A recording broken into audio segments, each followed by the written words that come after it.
Bonjour à tous et bienvenue autour de cette grande table. Une grande table au musée aujourd'hui. Pourquoi les musées sont-ils indispensables ? L'historien Christophe Pomian a pensé 30 ans les musées. Il y a passé aussi ce temps-là dans les couloirs de cette institution. Il signe aujourd'hui chez Gallimard une histoire des musées, histoire mondiale, un des livres phares de cette rentrée. Mais d'abord, l'exposition star de la rentrée, c'est celle qui vient d'ouvrir ses portes à la Fondation Vuitton et qui réunit plus de 170 œuvres de la photographe américaine Cindy Sherman. Son art de la mise en scène et de la métamorphose, l'autoportrait comme fil rouge. Avec nous pour en parler, Marie-Laure Bernadac et Valérie Belin, tout de suite sur France Culture, ou plus tard si vous le souhaitez sur franceculture.fr.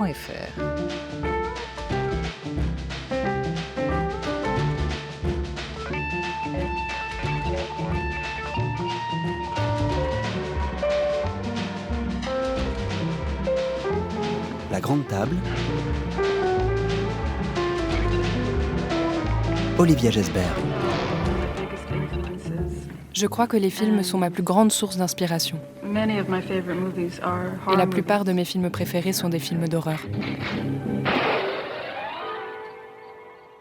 Scary Movie, extrait tout au long de ce portrait du film Nobody's Here But Me de Mark Stokes avec Jamie Lee Curtis et surtout Cindy Sherman, co-commissaire de l'exposition qui vient d'ouvrir ses portes à la Fondation Vuitton, co-commissaire avec Suzanne Paget et Olivier Michelon. Marie-Laure Bernadac, bonjour. Bonjour. Merci à vous d'être avec nous. La photographie est un art du regard, ce n'est pas un art de l'objectivisation, dit-elle, auteur de plusieurs séries sur les culturistes, les transsexuels, les mariés, les métis, les modèles ou encore China Girls. Au corps, elle préfère aujourd'hui les visages. Photographe plasticienne, elle modèle et remodèle. Bonjour Valérie Belin. Bonjour. Merci à vous aussi d'être avec nous.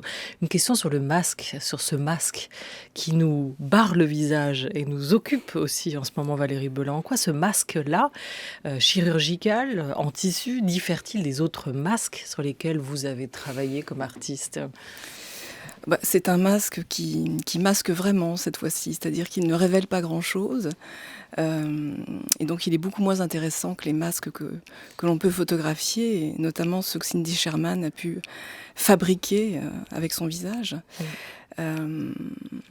C'est un masque dont on aimerait bien se débarrasser. Ce masque que vous utilisez, que Cindy Sherman utilise aussi dans son œuvre, ce motif du masque, pourrait-on dire presque, Marie-Laure Bernadac, il est essentiel dans l'œuvre de Cindy Sherman. Est-ce que vous diriez que ce jeu de masque est d'abord aussi un jeu de filtre pour elle ? Oui, quand on dit masque, on pense mascarade. Parfois, son visage, d'ailleurs, au début, n'est pas masqué. Il y a quand même toute une évolution du travail. Après, c'est le maquillage. Et le vrai masque appliqué, on le voit plutôt à la fin, avec la figure du clown, ou avec justement ces prothèses et ces masques, ces mannequins en plastique. Alors bien sûr, c'est une façon à la fois de se montrer et de se cacher. Le masque, c'est persona, donc en latin, donc on sait bien qui est derrière ce masque. Et elle a joué avec ça depuis le début, avec le travestissement, avec le déguisement.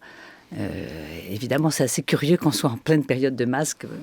Vous avez bien fait de souligner, mais ce ne sont pas du tout les mêmes types de masques, ça c'est sûr. Si vous deviez définir en une phrase l'œuvre, la particularité, la patte Cindy Sherman, que pour moi, direz-vous ? C'est la dimension carnavalesque qui existe le plus. Bien sûr, il y a tout ce qui est sur la féminité, mais pas uniquement, sur l'identité. On a beaucoup parlé de l'identité, du genre, des identités multiples, qui semblent être souvent une caractéristique de l'art de certaines artistes femmes. Dans les années 70, beaucoup d'artistes femmes comme Annette Messager jouaient plusieurs rôles. Les femmes ont de multiples identités. Mais c'est surtout le début, parce qu'après, elle se déguise en clown, elle disparaît de l'image, elle se déguise en tableau, donc il n'y a pas uniquement la féminité et l'identité. Elle se travestit en homme dans les dernières séries. Mais pour moi, la dimension essentielle, c'est le carnavalesque. Et en même temps, je dirais, ça c'est lié à l'interview qu'elle vient de faire, où elle dit qu'elle est plus intéressée par Duchamp que par Andy Warhol.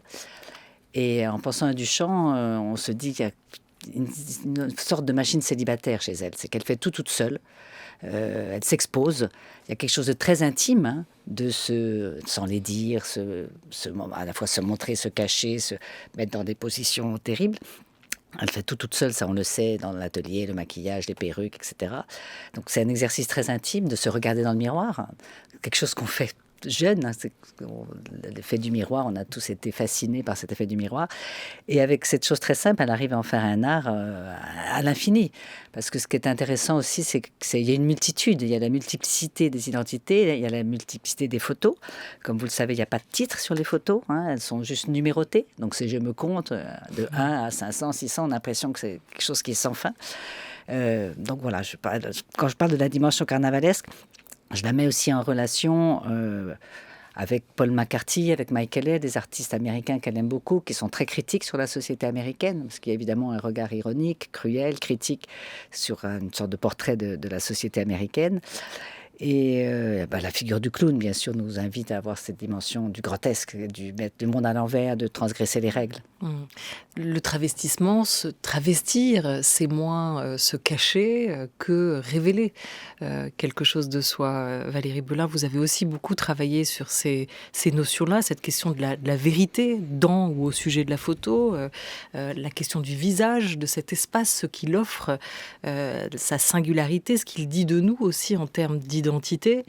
Juste, vous évoquiez à l'instant le miroir. Quel miroir elle vous tend, Cindy Sherman, à vous, Valérie Belin?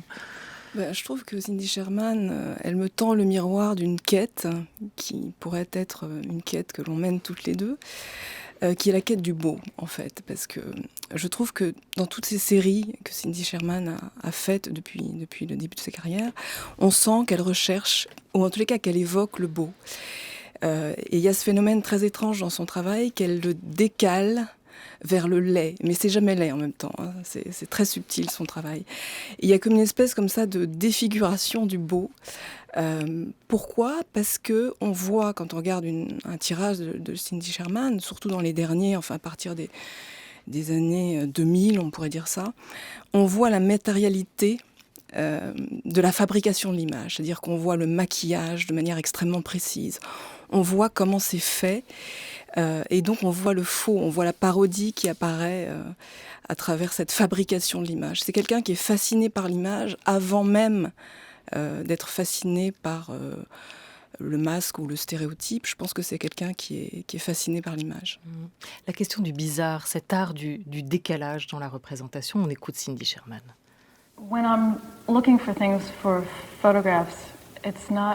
Quand je cherche des trucs pour mes photos, ce n'est pas une recherche au jour le jour ou même projet après projet.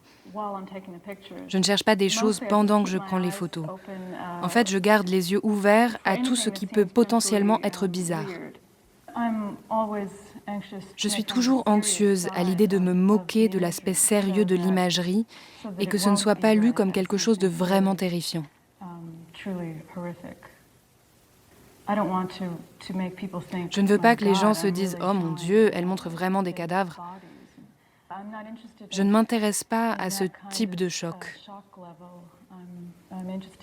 Ce qui m'intéresse, c'est le choc qui découle de l'association de l'artificialité et de ce qu'elle représente. Cette question de l'association, elle dit le choc aussi, de ce qui peut en découler, c'est un jeu d'association, d'articulation aussi, ce qu'elle produit dans son travail. Vous voulez dire en passant d'une série à l'autre ? Non, ça c'est plutôt sur la question du format des séries, d'ailleurs, qui est intéressant, la déclinaison, ce que ça permet. Elle parle de cette idée d'articuler, d'associer au sein même d'une œuvre une part d'artificiel, de faux, avec ce qu'elle représente réellement. Oui, en tout cas, moi je l'entends. C'est en effet tout à fait un jeu sur le faux et le vrai, et on le voit bien, d'où l'effet miroirique qu'on a fait dans la muséographie, qui renvoie aussi à qu'est-ce qui est faux, qu'est-ce qui est vrai. Et j'étais étonnée ce que Valérie dit sur le beau, parce qu'en même temps, sur l'image, je suis archi d'accord. Il y a une fascination sur l'image depuis le début, qui est au départ l'image du cinéma, qui est une sorte d'image fantôme. Et le détail de maquillage, le détail de la photo. Mais en même temps, elle-même dit que la beauté ne l'intéresse pas du tout, que la laideur, ou alors ça revient au même, la laideur est une sorte de beauté qu'elle cherche. Elle dit la beauté dans la nature, je trouve que la laideur est beaucoup plus importante.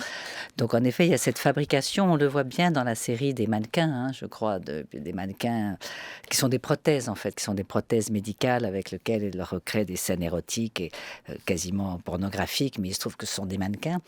On le voit aussi dans la série des contes de fées, qui sont justement l'horreur, le grotesque, où elle se déguise en truie, où c'est vraiment terrifiant. Et peut-être la série qui est pour moi la plus troublante, c'est celle où elle disparaît quasiment de l'image, et on arrive à une image informe, avec genre de vomi, du dégueulis, des détritus, enfin des matières organiques. Elle disparaît dans la terre, et on ne voit plus que son reflet. Donc là aussi, il y a quand même une construction très très intéressante par rapport à l'image. Elle disparaît, mais le reflet est dans la lunette. Oui, mais je pense que quand je repense à ce que disait à l'instant dans l'interview de Cindy Sherman, en effet, je trouve qu'il y a une espèce de double focus dans son travail. C'est-à-dire que c'est elle, et c'est un peu comme dans un film où on voit un acteur jouant un rôle, on sait qu'il joue un rôle, mais on sait que c'est lui aussi. Et donc il y a cette rencontre effectivement entre sa réalité en tant qu'actrice, Cindy Sherman, et le personnage qu'elle incarne, d'ailleurs à la perfection. C'est-à-dire qu'il y a une acuité de son regard par rapport à les modèles qu'elle épingle et qui est absolument époustouflant. C'est-à-dire que c'est quasiment hyper réaliste pour moi comme travail. À la fois dans la facture de la photographie et à la fois dans cet effet de loupe grossissante qu'elle fait sur des détails du personnage, du décor. Alors ça peut être l'attitude, le maquillage, un détail incongru comme ça qui provoque ce déplacement. Et pour moi, c'est là que se joue la rencontre entre le réel et l'artificiel. Oui, je suis tout à fait d'accord. On croit qu'ils sont plus vrais que nature. On a l'impression, on croit reconnaître des gens. Et en même temps, à chaque fois, on voit un détail qui montre bien que tout est faux. Donc on est toujours pris entre cette présence réelle, enfin quasi réelle de ces personnages, on y croit, et en même temps, c'est qu'ils sont entièrement fabriqués. Et c'est choisi, c'est volontaire de montrer ce détail qui nous montre qu'elle joue, en fait, aussi. Hein. Elle grossit beaucoup le trait, et en grossissant le trait, en nous montrant qu'elle a triché, qu'elle a truqué, qu'elle a mis en scène, elle nous rend aussi complices de ça. Et elle cherche à montrer, dit-elle, on va l'écouter, des zones d'ombre, nos propres zones d'ombre, une certaine vérité. Avec une photographie, vous pouvez faire croire n'importe quoi aux gens. Donc ce n'est pas vraiment l'appareil qui fait quelque chose, mais la personne qui est derrière la caméra et qui trouve des manières de dire des mensonges grâce à l'appareil photo.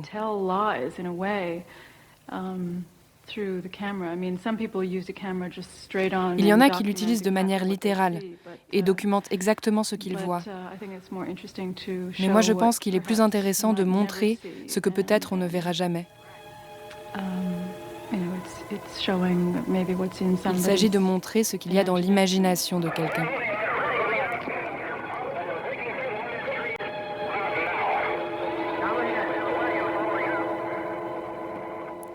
Voilà, elle entre dans nos têtes. Vous dites que c'est aussi, Marie-Laure Bernadac, un travail qu'elle fait d'elle avec elle-même.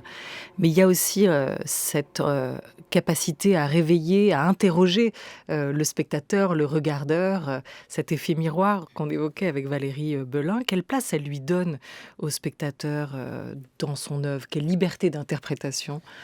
Elle pense que c'est vraiment comme Duchamp, regardeur qui fait le tableau. Elle pense que tout peut être interprété par... Elle-même n'aime pas trop donner d'interprétation. Quand je lui ai posé la question sur un de ses couples, dans les dernières œuvres, on voit un homme et une femme, on ne sait pas si c'est un frère et une sœur, il se trouve que la femme aussi a une moustache. Alors je lui dis, est-ce que c'est homme, femme? Elle dit, mais c'est ce que vous voulez. C'est à vous de reconnaître telle ou telle personne. Et on voit bien dans la réaction déjà des visiteurs, il y a des visiteurs qui sont un peu terrifiés par ces personnages, qui trouvent ça horrible, terrifiant, toutes ces vieilles dames, ces mannequins terribles. Bon, moi je suis assez habituée, donc ça me fait plutôt rire, sourire. Mais on voit qu'il y a des réactions très très différentes. À la fois, soit on voit le travail extraordinaire et l'intelligence de la démarche. Et c'est quelque chose qui marche très très bien. On est tout de suite pris par toutes ces photos. Donc elle laisse vraiment chaque interprétation aux visiteurs et aux regardeurs. Elle-même n'aime pas trop la théorie. Hein. Elle est en effet très pointue, très juste, très méticuleuse sur son travail. On le voit bien, c'est un travail énorme. Pour chaque photo, il y a un travail de recherche pour arriver à la perfection. Elle est très perfectionniste. Mais en même temps, elle dit que la théorie, c'est pas pour elle. Et Dieu sait s'il y a eu de théorie sur son travail. Dans beaucoup, elle dit d'ailleurs qu'elle y va beaucoup à l'intuition, hein, c'est ça aussi qui est intéressant, et qu'en fait ça l'amuse presque de voir toutes ces grandes théories qu'on construit à partir de ces petits riens et de ces indices qu'elle a pu glisser, qu'elle-même parfois, souvent, elle ne sait pas où elle va. Alors est-ce que d'ailleurs elle joue encore un peu avec nous quand elle dit ça? Est-ce que vous pensez qu'au fond c'est quand même une artiste et une femme qui est assez décidée sur le chemin artistique et créatif qu'elle veut mener? Je pense que c'est vraiment quelqu'un très intuitif. Elle ne cherche pas à nous perdre.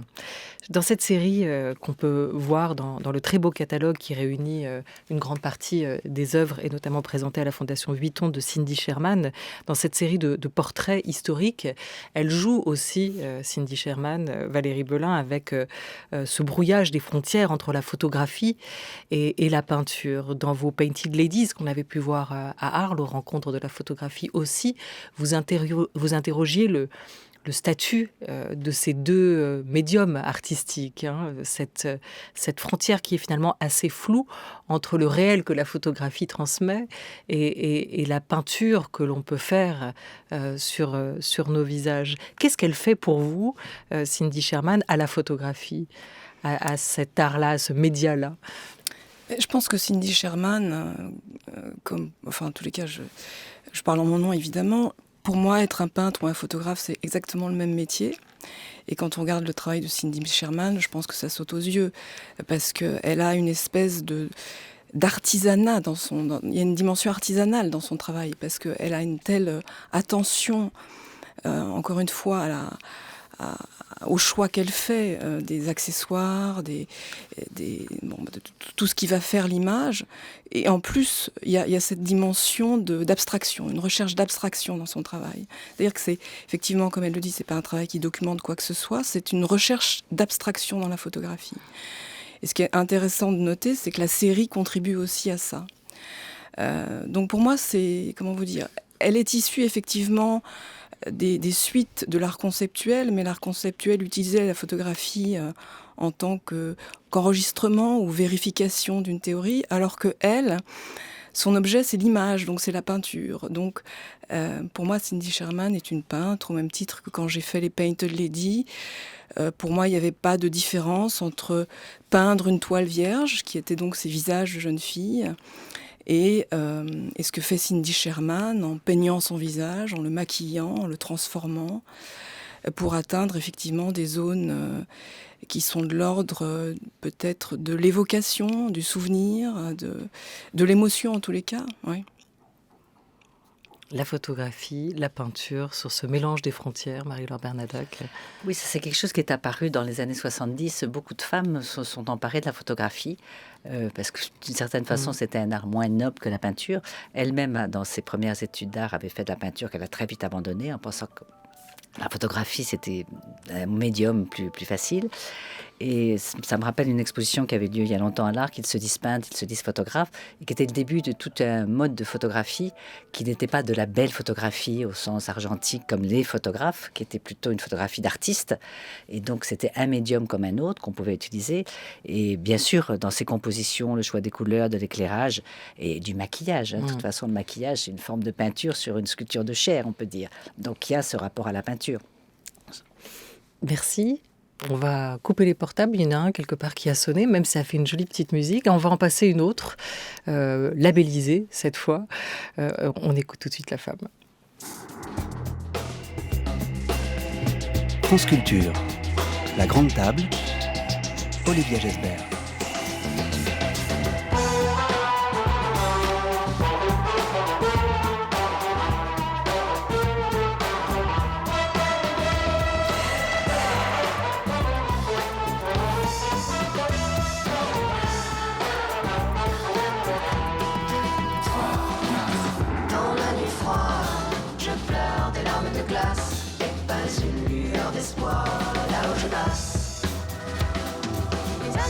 Qu'on passe sur les trottoirs sont souvent perdus, pourtant mes désirs tordus et idées noires. Comme tous les chats qui traînent sur les boulevards, je suis seule ce soir, encore déchirée dans cette moyenne. La nuit est froide, en crevée.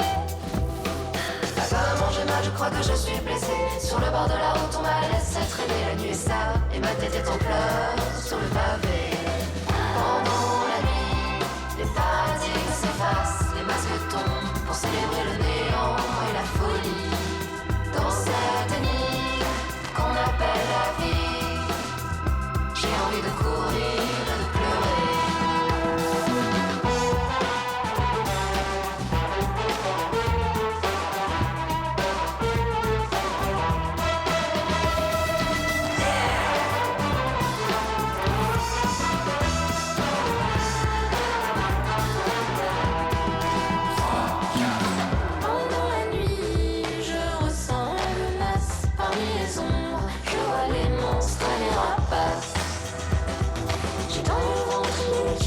stresse qui me possède et qui m'empêche de voir clair dans ce monde où tout m'oppresse. Je me consume, j'allume ma propre mèche. Pour la vie, c'est quand il faut que je me dépêche. Et si je sors, c'est pour tout effacer de ma mémoire. J'aurais voulu le temps, mais éviter les histoires et éviter les drames, mais il est déjà trop tard. La vie me crame, mais dans la nuit je trouve mon heure de gloire. Pendant la nuit, les paradigmes s'effacent, les masques tombent pour célébrer le néant et la folie. Dans cette énigme qu'on appelle la vie, j'ai envie de courir et de pleurer. Dans cette énigme qu'on appelle la vie, j'ai envie de courir et de pleurer. Eux aussi brouillent les pistes, les garçons de la femme, avec ce nouveau titre, Paradigme, prémisse d'un nouvel album encore non daté. En se travestissant sans cesse, Cindy Sherman s'est construite une identité de la métamorphose. Voilà ce que dit l'écrivain Marie Dariussec, invitée à contribuer au catalogue de la Fondation Louis Vuitton qui expose Cindy Sherman jusqu'à début janvier. C'est la grande exposition de rentrée à voir donc à la Fondation Louis Vuitton à Boulogne, près de Paris. Son œuvre met en scène des femmes, ou plutôt la femme encore, femme fatale, grande bourgeoise, femme d'affaires ou femme au foyer. Vous avez titré votre contribution, Marie-Laure Bernadac, dans le catalogue « La féminité mascarade ». Pourquoi ? Quel est son propre rapport à elle, à la féminité ? En fait, c'est un titre que j'ai emprunté à une psychanalyste très importante qui s'appelle John Rivière, qui a intitulé un texte « Féminité mascarade » et qui est repris après par Lacan. Parce que pour elle, entre féminité et mascarade, elle dit qu'il n'y a pas de différence. Dès qu'on parle de féminité, on est dans une mascarade. C'est-à-dire c'est une construction d'archétypes, de déguisements, de paraître. Et que justement, on affiche un paraître, peut-être, on ne dirait plus aujourd'hui, par un manque, par le manque d'avoir. Donc c'est du paraître, c'est du faux semblant. Et c'est aussi une façon, dans cette extrême féminité, de cacher sans doute une partie masculine et de déjouer le regard masculin. Donc ça, c'est la théorie de John Rivière. Donc je ne pense pas que Cindy Sherman soit entièrement là-dedans, mais je trouvais ça intéressant de voir aussi comment on peut se cacher. On sait aussi, pour moi, c'est quelque chose d'assez féminin, parce que les femmes ont souvent revendiqué, comme je l'ai dit tout à l'heure, des identités multiples. On pense à se trouver de Pirandello, on pense la femme aux 1000 visages, c'est quelque chose qui caractérise cette multiplicité d'identité qui est souvent une caractéristique féminine. Donc je voulais partir de cette association entre féminité et mascarade. Mais encore une fois, ce n'est peut-être que le démarrage de la démarche de Cindy Sherman. Ce par quoi elle a commencé. Elle dit que petite, elle aimait se déguiser, que tout d'un coup, par hasard, en sortant de son école d'art à Buffalo, elle aimait se déguiser en secrétaire et qu'on lui a dit « mais tu peux en faire un travail ». Donc c'est venu assez naturellement, mais c'est venu aussi comme un souvenir d'enfance, comme cette volonté d'être un autre, de je être un autre, d'être toutes les personnes possibles. Et elle dit bien, ce ne sont pas des autoportraits, il ne s'agit pas de moi, il s'agit du personnage de fiction que j'invente. Mais en même temps, à travers la multiplicité de ses portraits, c'est toujours elle. Donc, d'une certaine façon, il y a cette ambiguïté de se montrer, de se disparaître en même temps. C'est toujours elle, mais avec un jeu en mouvement, parce qu'elle devient assez insaisissable aussi. Donc, qui est ce elle, qui est ce jeu c'est sa propre... Ouais. Non, elle le dit bien, que sa vraie personne est très, très différente. Quand on la connaît, on est même frappé de voir à quel point c'est quelqu'un de très simple, très, très gentil, qui vit à la campagne, qui n'est pas du tout une grande vedette star, alors qu'elle l'est, qui est vraiment... travail, enfin, qui est à la fois aussi très solitaire, puisqu'elle fait ce travail toute seule. Donc il y a un vrai décalage entre ce qu'elle est vraiment et le travail qu'elle montre. Alors, c'est intéressant parce que vous avez été commissaire de l'exposition il y a longtemps, féminin-masculin, sur le sexe de l'art. Vous avez aussi beaucoup travaillé sur des grandes artistes, le travail de grandes artistes féminines, femmes comme Louise Bourgeois ou comme Annette Messager. On entend des conceptions assez différentes aussi de l'art ou de leur rapport à la féminité à travers leur art. Valérie Belin, pour vous, les œuvres de Cindy Sherman n'ont pas de sexe. C'est pas un travail, une création féminine. Alors ça, c'est une question qui pour moi est toujours compliquée parce que je me la pose pas moi-même, cette question de savoir la dimension féminine d'un travail. Ce que je pense, que je sens dans son travail, c'est qu'elle est bien au-delà de la question d'un art féministe en tous les cas ou féminin. Elle est au même titre que d'autres artistes dans une recherche d'un archétype qui serait celui de la beauté et qui a d'ailleurs beaucoup de mal à trouver sa forme aujourd'hui. Et pour moi, avant tout, elle témoigne de ça à travers justement ce travail de défiguration dont je parlais. C'est ça qui ressort pour moi, c'est-à-dire que quelle est la place du beau aujourd'hui dans l'art contemporain, et ça, que ce soit un homme ou une femme qui le mettent en œuvre. Pour moi, il ne s'agit pas du tout d'un travail féministe. Il se trouve qu'elle incarne des personnages féminins parce qu'elle est une femme, et encore aujourd'hui, elle déplace ses limites en faisant aussi des portraits d'hommes. Mais aujourd'hui, ce qu'on observe aussi, c'est ces parités. Elles ont tendance à s'écrouler elles-mêmes, c'est-à-dire il n'y a plus vraiment ces différences entre les hommes et les femmes, principalement, voilà, je pense à la vie sexuelle des jeunes gens d'aujourd'hui, qui est bien différente de celle qu'on a pu voir, qu'on a pu vivre nous-mêmes, ou en tous les cas, il y a toutes ces barrières qui sont en train de tomber. Et je pense que le travail aussi de Cindy Sherman témoigne de ça. Témoigne ou contribue à les faire tomber d'une certaine manière. Aussi, bien sûr, oui. Ouais. Ce refus des assignations, cette quête de l'artiste Cindy Sherman, on peut retrouver à travers plus de 150 œuvres d'elle exposées en ce moment à la Fondation Louis Vuitton, son travail, et puis aussi cet effet échange, dialogue qu'elle a voulu créer avec d'autres artistes à voir à la Fondation Louis Vuitton. Merci beaucoup à toutes les deux d'avoir été avec nous pour évoquer cette grande exposition de rentrée à Paris. Marie-Laure Bernadac et Valérie Belin. Je rappelle donc qu'un catalogue paru chez Azan accompagne l'exposition. Merci beaucoup.